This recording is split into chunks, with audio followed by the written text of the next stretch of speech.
नमस्कार दोस्तों, मैं आचार्य रविंद्र अध्यात्म अवरनीश पर आपका स्वागत करता हूं। दोस्तों, आज दक्षिण दिशा में खिड़कियां क्यों नहीं होनी चाहिए, इसका विश्लेषण कर रहे हैं। दक्षिण दिशा में अगर खिड़की है तो क्या आपको हानि देता है और क्या लाभ देता है, इसका विश्लेषण कर दिया। अगर दक्षिण दिशा में खिड़की पहले से बना हुआ है तो हम इसे कैसे कंट्रोल कर सकते हैं, ये 3 चीज पर विश्लेषण कर रहे हैं। दक्षिण दिशा में खिड़कियां क्यों नहीं बनाना चाहिए। वास्तु शास्त्र में निर्माण जो भी हम करते हैं उसका लॉजिक ये है कि वास्तु शास्त्र की एनर्जी के द्वारा संचालित होता है, 5 तत्वों के द्वारा संचालित होता है और दिशा की जो है मैग्नेटिक पावर इसके द्वारा संचालित होती है। अब देखते हैं, और जो सबसे विशेष है कि जो 45 देवता हैं अपने अपने क्षेत्र हैं, उनके अपने जोन हैं, तो इस जोन में किस स्थिति का हमें निर्माण करना चाहिए जो इस देवता से हमें सपोर्ट मिले, वो हमारे लिए हानिप्रद नहीं हो। अब हम देखते हैं कि अगर हम ग्रह नक्षत्र को लेते हैं तो ग्रह की स्थिति भी, क्योंकि प्रत्येक दिशा और उपदिशा के अधिपत्य ग्रह स्वामी हैं, ये भी अपने स्वभाव के अनुसार फल देते हैं। तो हम आते हैं दक्षिण दिशा में, डिग्री के आधार से देखते हैं। 135 डिग्री से लेकर के 225 डिग्री तक जो क्षेत्र आता है यह दक्षिण का दीवाल आता है, और दक्षिण के दीवाल में जो हमें सबसे ज्यादा सावधानी रखने की आवश्यकता है कि यहाँ के देवता कौन कौन है, यहाँ के देवता का क्या स्वभाव है। यह यम का क्षेत्र माना जाता है, राहु का क्षेत्र माना जाता है, और शुक्र का क्षेत्र माना जाता है, और मंगल का क्षेत्र माना जाता है। अब तत्व के आधार से देखते हैं कि अग्नि तत्व और पृथ्वी तत्व दोनों यहाँ सक्रिय रहते हैं। तो यम जो है मृत्यु के देवता होते हैं, और साथ ही जो है ये अग्नि तत्व से प्रभावित होते रहते हैं। तो जब अग्नि तत्व अधिक बढ़ जाए तो भी नेगेटिव स्थिति है। यम की जो स्थिति है वह देवता का जो गुण है, अगर उसमें भी वृद्धि हो जाए, क्योंकि ये नेगेटिव एनर्जी को डेवलप करते हैं, नेगेटिव एनर्जी को घर में प्रवेश करते हैं। तो इस स्थिति में हम देखते हैं कि जो तत्व के आधार से, चूंकि स्टेबिलिटी का जो तत्व है वो पृथ्वी तत्व है, तो पृथ्वी तत्व और अग्नि तत्व दोनों को अगर बैलेंस रखना है तो कम से कम यहाँ खुला स्थान रखें तो ये बैलेंस होते हैं। कारण क्योंकि यहाँ अधिक वजन होना आवश्यक है, यहाँ पर अधिक जो है सो घेरा होना जरूरी है। तो ये चीज। अब दूसरा इसका साइंटिफिक रीजन है, इस चीज को समझने की आवश्यकता है। सूर्य की किरणें, सूर्योदय जो होता है सो आपका ईशान कोण से होता है।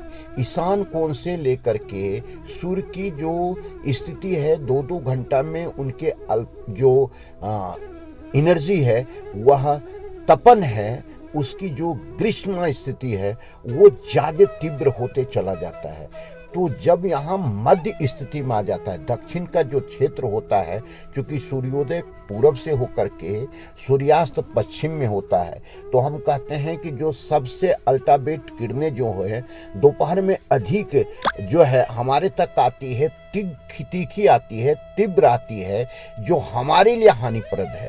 तो ये अग्नि कोण से लेकर के जो नैऋत्य कोण है इसमें तीखा प्रभाव अधिक, जो शरीर को हानि करे, मनुष्य को हानि करे, जो अधिक से अधिक नेगेटिव एनर्जी डेवलप करे, सूर्य की किरणें, यही क्षेत्र कहलाता है। तो जितना अधिक अगर खुला स्थान रहेगा या खिड़कियां रहेंगी या बड़े बड़े दरवाजा रहेगा तो यहाँ से वो जो अपनी किरणें हैं सूर्य की, जो शरीर के लिए, मनुष्य के लिए, घर के लिए नेगेटिव एनर्जी अधिक तपन पैदा करती है, तो ये समझिए कि ये किरणें हमारे घर में कम आए, इसके लिए खिड़कियां का नहीं होना बहुत आवश्यक है, मोटी दीवार होना बहुत आवश्यक है। क्योंकि अगर अब दूसरे जगह 4 इंची का दीवार जोड़ रहे हैं तो ये पूरा क्षेत्र जो बता रहे हैं इसमें 8 इंची का दीवार होना चाहिए। तो 3 प्रकार से हमने बताया है। एक तो यहाँ के देवता जो हैं, जो यम देवता हैं, वो नेगेटिव एनर्जी को डेवलप करते हैं। राहु ग्रह है जो नेगेटिव एनर्जी को डेवलप करता है। मंगल ग्रह है, क्रूर ग्रह है ये। अगर यहाँ की एनर्जी अनबैलेंस हो गया तो ये नेगेटिव स्थिति पैदा करता है। तो ये सारे चीज ना हो इसके लिए यहाँ खिड़कियां नहीं हो, एक किल के बराबर भी छेद नहीं हो। अगर साउथ मुखी मकान लेना है या बनाना है या बना हुआ है तो यहाँ पर जो चौथे पद है उसी में केवल ऐसा दरवाजा होना चाहिए कि जो अंदर के जितने भी दरवाजे हैं उनसे केवल आधा फीट बड़ा हो। अगर अंदर के दरवाजे 3 फीट का है तो इधर 3.5 फीट का दरवाजा ही चलेगा। और ये दरवाजा जितना ठोस हो, मजबूत हो या मोटा हो, ये आपके लिए उतना फायदा देगा। अब दूसरे पॉइंट पर आते हैं। अगर खिड़कियां खुली हुई है तो हमें क्या करना है। अगर खिड़कियां पहले से है, आपने खोल दिया है, अनजाने में खोल दिया है, तो वह खिड़की को आपको अधिक से अधिक समय लगा करके रखना है। दूसरी बात, यहाँ बहुत मोटा पर्दा आपको टांग करके रखना है। 2-2 पर्दा को लगा दे, अगर आपका लगे तो 2-2 पर्दा कर। लेकिन सावधानियां यहाँ क्या रखना है पर्दा लगाने में कि नीला कलर और ब्लैक कलर को नहीं लेना है। आप रेड में ले सकते हैं, ऑरेंज में ले सकते हैं, आप पिंक में ले सकते हैं, आप येलो में ले सकते हैं, पीला में ले सकते हैं। तो ये कलर होना जरूरी है। और यहाँ का दीवार का, सोफा का, सभी चीज का, जितनी भी इंटीरियर चीज है, इनके भी कलर यही होना चाहिए। जो निषेध है नीला, काला, ये नहीं रहना चाहिए। अब हम तीसरी बात में आते हैं कि अगर इस क्षेत्र में है तो प्रभाव क्या डालता है। हाँ, आप सभी जानते हैं कि सकारात्मक ऊर्जा, पॉजिटिव ऊर्जा अपने लिए अच्छा है। घर में पॉजिटिव ऊर्जा या उसकी एनर्जी बैलेंस बना रहे तो यहाँ पर खिड़की नहीं रहेगा, तभी बैलेंस रहेगा। अगर यहाँ से नेगेटिव ऊर्जा या जो शरीर को हानि करने वाली सूर्य की किरणें हैं उसकी नेगेटिव ऊर्जा घर में प्रवेश करेगी तो उस घर में रहने वाले जितने भी व्यक्ति हैं वो प्रभावित होते हैं और कई प्रकार की बीमारियां, मानसिक असंतुलन या आप कहें ब्लड प्रेशर इत्यादि की बीमारियां, या यूं कहें कि आप जो है सो लड़ाई झगड़ा इत्यादि में लिप्त अधिक हो जाते हैं। क्योंकि मंगल, राहु ये सब अगर अधिक मात्रा में हो जाए, तीव्र हो जाए, तेज हो जाए तो आपको ये स्थिति पैदा करेगा।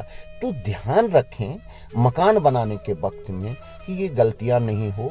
किसी प्रकार का कोई हेल्प की जरूरत है तो आप कमेंट बॉक्स में आकर के कहें, बिल्कुल आपको निःशुल्क हम आपको हेल्प करेंगे। धन्यवाद।